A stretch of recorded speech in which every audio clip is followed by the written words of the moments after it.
Hi, Anna. Hi. Hi, I'm Jess. Why don't you have a seat here and we'll get started? So you're here to talk about your son, Evan, is that right? Yes. Okay, sure. So I've looked through the case history form that you filled out for me a little bit already.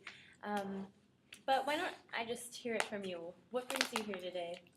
I'm just a little bit concerned about his R's and S's. I didn't ever think a whole lot about it until he was in pre-K and now in kindergarten, where hearing other kids what they're producing and what he's not, it made me a little nervous. And the preschool teacher had mentioned something about it. So Okay, sure. now that he's in kindergarten, I thought that I would get it checked out.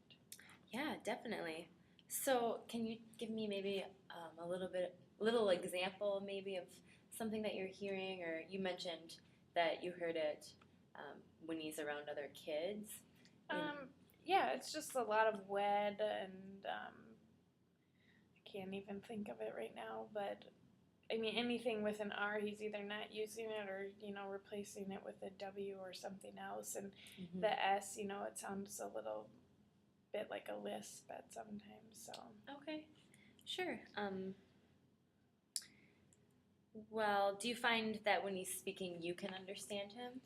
yeah, I don't think it always affects his intelligibility, but I think maybe sometimes in school, if they're trying to get him to say it the right way, it's not coming out the way that they want it to. So, Okay. sometimes he'll say words and you won't be able to understand it, but I usually know what he's talking about, whereas the teacher might not. Okay. And is that what the preschool teacher told you Yeah. then? Okay. And if they're asking him too many times, then it's frustrating for him. So I just don't want him to be frustrated anymore. Okay. Does he? What does he do when he's frustrated? Either just won't answer or You just gets mad and kind of shuts down, I guess. Okay.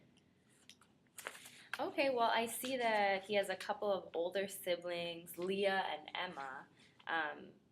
So they're quite a bit older. Or Leah's the younger. Leah's younger. Yeah. Okay, Leah's younger, and Emma's quite a bit older. Yeah. Do you notice that either of them have any sort of problem with articulation or nothing? I mean, they've all been pretty normal and haven't had any difficulty. Okay. Let's see.